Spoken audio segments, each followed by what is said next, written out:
প্রিয় শিক্ষার্থীবৃন্দ, আসসালামু আলাইকুম ওয়া রাহমাতুল্লাহি ওয়া বারাকাতুহু। যারা অষ্টম শ্রেণীতে অধ্যয়ন করছো, আজকে তোমাদের জন্য অষ্টম শ্রেণীর গণিত বিষয়ের উপর আমি সংক্ষিপ্ত আলোচনা করব অধ্যায় তৃতীয়ের উপর। অধ্যায় তৃতীয় তোমরা জানো, যেখানে পরিমাপের ব্যাপার। পরিমাপ হচ্ছে ক্ষেত্রফল, আয়তন, এইগুলোর ব্যাপার। কোনো বস্তুর দৈর্ঘ্য কত, কোনো একটু আয়তাকার বস্তু দৈর্ঘ্য প্রস্থ দেওয়া আছে, তা কীভাবে ক্ষেত্রফল নির্ণয় করতে হয়। একটা ত্রিভুজ আকৃতির জমি, তার ক্ষেত্রফল কীভাবে নির্ণয় করতে হয়। এটা রম্বস আকৃতির জমি, তার ক্ষেত্রফল কীভাবে নির্ণয় করতে হয়। আর বৃত্তাকার একটা জিনিস, জমি আছে বা জায়গা আছে, তার ক্ষেত্রফল কীভাবে নির্ণয় করতে হয়, এগুলো সম্পর্কে আমরা আলোকপাত করব। তবে তার আগে আমাদেরকে মৌলিক জিনিসটা জানতে হবে। মৌলিক জিনিস, গণিতের মৌলিক জিনিস, এই অধ্যায়ের মৌলিক জিনিসগুলো যদি না জানো, তাহলে তোমার পক্ষে এইগুলো জানা সম্ভব নয়। তা আসো আমরা মৌলিক জিনিসগুলোকে জানি।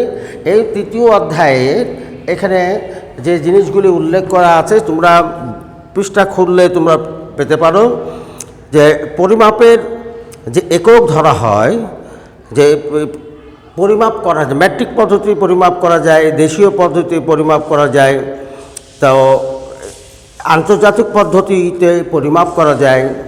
তবে এই পরিমাপগুলি নির্ণয়ের ক্ষেত্রে যে জিনিসগুলি তোমাকে অবশ্যই জানতে হবে, সেটা হচ্ছে, মনে করো আমরা ইঞ্চির সঙ্গে পরিচিত।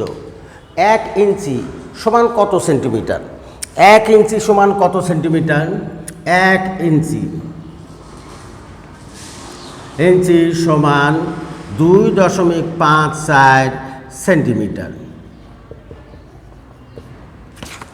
আবার 1 গজ সমান কত মিটার? 1 গজ সমান কত মিটার? 0.919144 মিটার। আবার 1 মাইল সমান, আমরা এইগুলোর সঙ্গে পরিচিত, কিন্তু এইগুলোর সঙ্গে খুব কম পরিচিত। গত 10 বছর থেকে আমরা এই পাশে ডান পাশের অংশের সঙ্গে পরিচিত। এটা আন্তর্জাতিক একক অথবা ম্যাট্রিক একক। 1 মাইল সমান কত?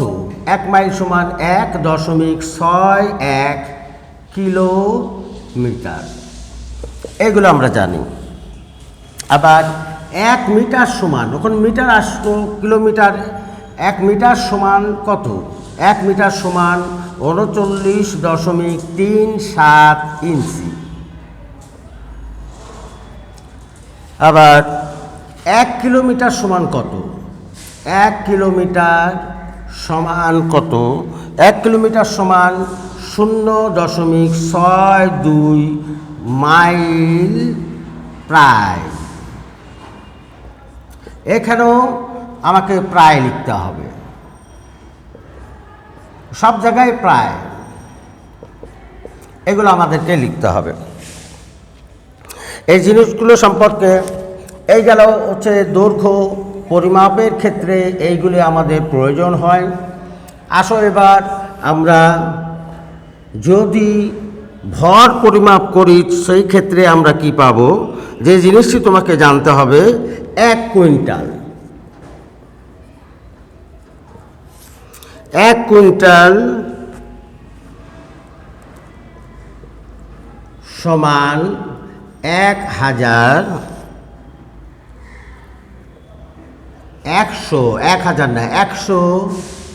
কিলোগ্রাম।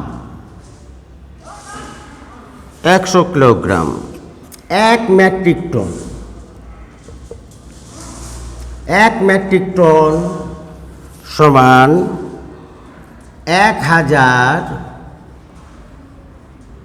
কিলোগ্রাম। এই জিনিসগুলো আমাদেরকে জানতে হবে। আরও যে জিনিসগুলি আছে সেগুলো তোমরা জানবে। এখন আসো আমরা, এটি আয়তক্ষেত্র আছে। আয়তক্ষেত্র, এই আয়তক্ষেত্রে এটা হচ্ছে দৈর্ঘ্য, এটা হচ্ছে প্রস্থ। তাহলে এর ক্ষেত্রফল কত? ক্ষেত্রফল সমান দৈর্ঘ্য গুণন কত? প্রস্থ। দৈর্ঘ্য গুণন প্রস্থ উইদিন ব্র্যাকেটের মধ্যে লিখবে বর্গ একক। ক্লিয়ার? যদি কোনো আয়তকার ক্ষেত্র থাকে তার ক্ষেত্রফল যদি নির্ণয় করতে হয় সেক্ষেত্রে দৈর্ঘ্য প্রস্থ দেওয়া থাকবে, তখন তুমি তার ক্ষেত্রফল নির্ণয় করতে পারবে। দৈর্ঘ্য গুণন প্রস্থ যা হবে গুণ করলে সেটা ক্ষেত্রফল পাওয়া যাবে। এখন বর্গাকার জিনিস,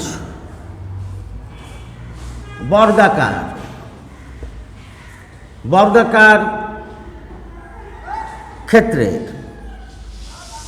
ক্ষেত্রফল সমান বাহুর পরিমাণ হোল স্কয়ার বর্গ একক। আবার ত্রিভুজের ক্ষেত্রফল, ত্রিভুজ আকৃতির, ত্রিভুজ আকার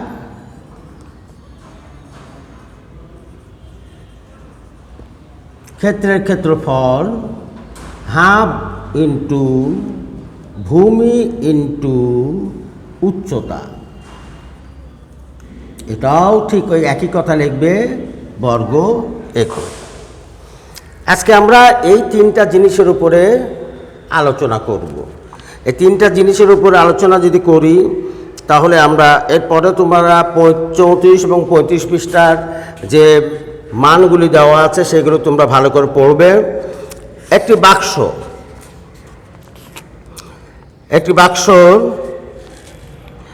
এখানে আরেকটা জিনিস লিখে দিই যে এই বস্তুর আয়তন সমান দৈর্ঘ্য গুণন প্রস্থ গুণন উচ্চতা বা গভীরতা। এটা হচ্ছে ঘন একক, এটা ঘন একক। তা আসো আমরা এটা দিয়ে আমরা কি বুঝলাম, এখান থেকে বুঝলাম যে 1 ইঞ্চি সমান 2.54 সেন্টিমিটার, 1 গজ সমান 0.9144 মিটার প্রায়, 1 মাইল সমান 1.61 কিলোমিটার প্রায়, 1 মিটার সমান 39.37 ইঞ্চি প্রায়, আর 1 কিলোমিটার সমান 0.62 মাইল প্রায়।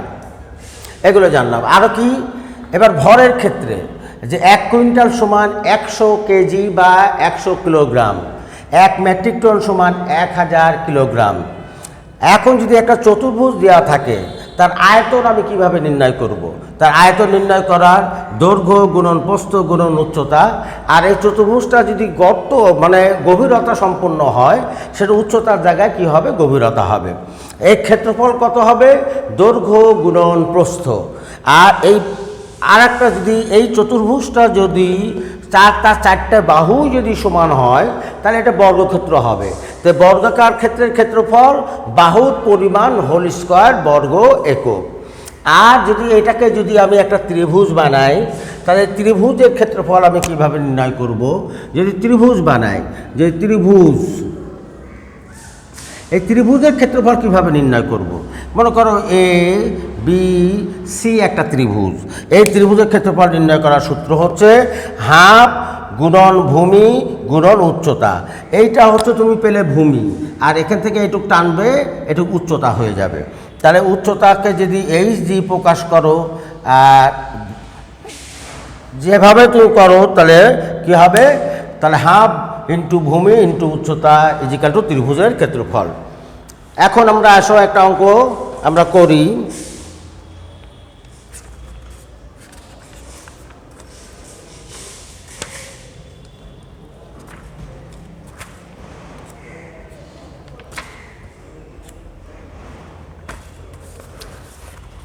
একটা গাণিতিক সমস্যার সমাধান করার চেষ্টা করি। এগুলো আমাদের এখন আর প্রয়োজন নেই। আজকে বিদ্যুৎ নেই, প্রচণ্ড গরম, এই গরমের মধ্যেই আমাদের ক্লাস নিতে হচ্ছে। অতএব তোমরা আজকে ডেলিভারি কম পাবে।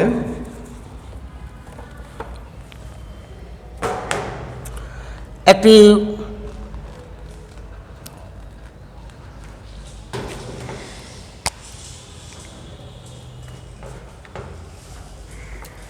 পুকুর দেওয়া আছে, একটি পুকুর দেওয়া আছে।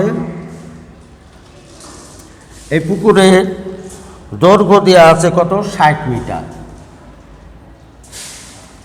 আর প্রস্থ দেওয়া আছে 40 মিটার, আর পুকুর পাড়ে বিস্তার আছে।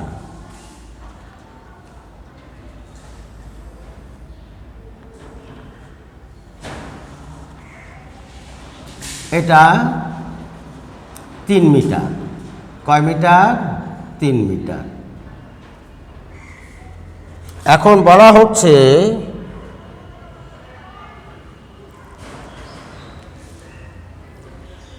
পুকুর পাড়ের ক্ষেত্রফল কত?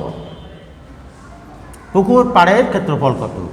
আসো আগে দেওয়া আছে, আগে লিখি। দেওয়া আছে পুকুর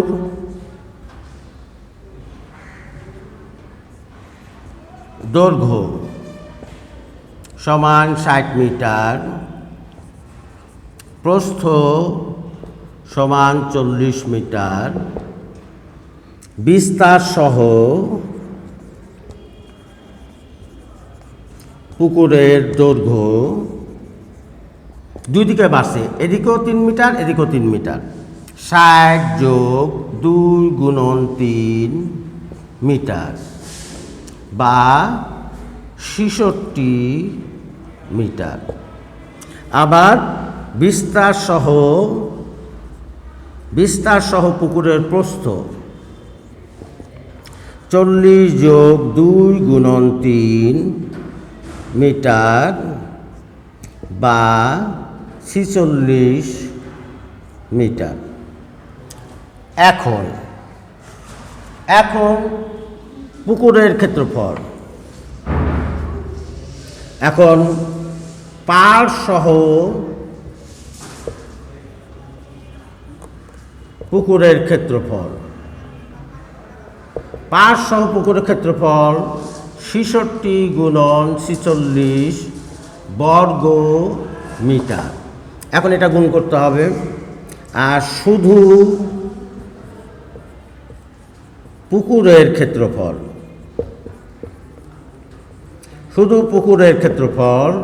60 গুণন 40 বর্গ মিটার। এটা আমরা সহজে 4 ছক 24 এটা নির্ণয় করতে পারবো। ওইটা ক্যালকুলেটর দিয়ে করতে হবে। এখন ক্যালকুলেটর দিয়ে করতে গেলে আমাদেরকে অবশ্যই ক্যালকুলেটর ব্যবহার করতে হবে। এখন ক্যালকুলেটর ব্যবহার আমরা করি, তোমরাও চেষ্টা করো।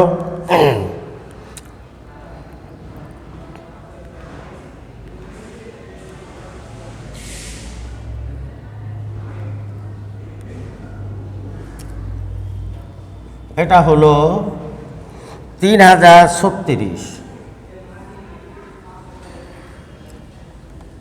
বর্গ মিটার, 3036 বর্গ মিটার। এখন পাড়ের ক্ষেত্রফল, এটাও কিন্তু বর্গ মিটার। তাহলে পুকুর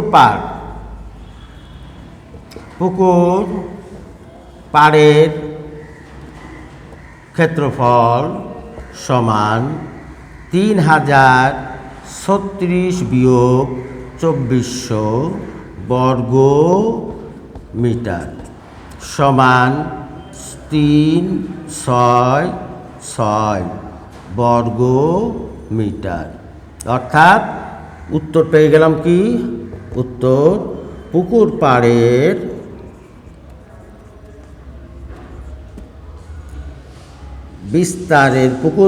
বিস্তারের ক্ষেত্রফল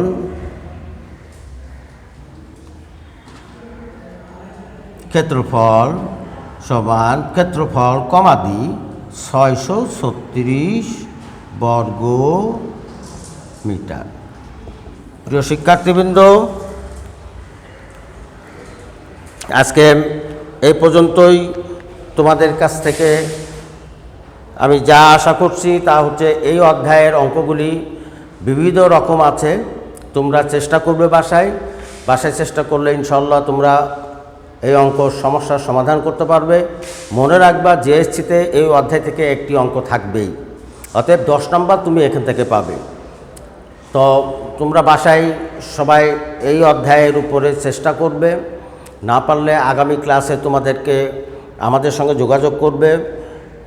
আমাদের ফোন নাম্বার তো জানোই, এটা যোগাযোগ করবে, বিশেষ করে আমার সঙ্গে যোগাযোগ করবে, ফোনে যোগাযোগ করবে। যদি তোমার কোনোটা অসুবিধা থাকে তাহলে সেটার সমস্যা এখানে আমরা সমাধান করে দেব।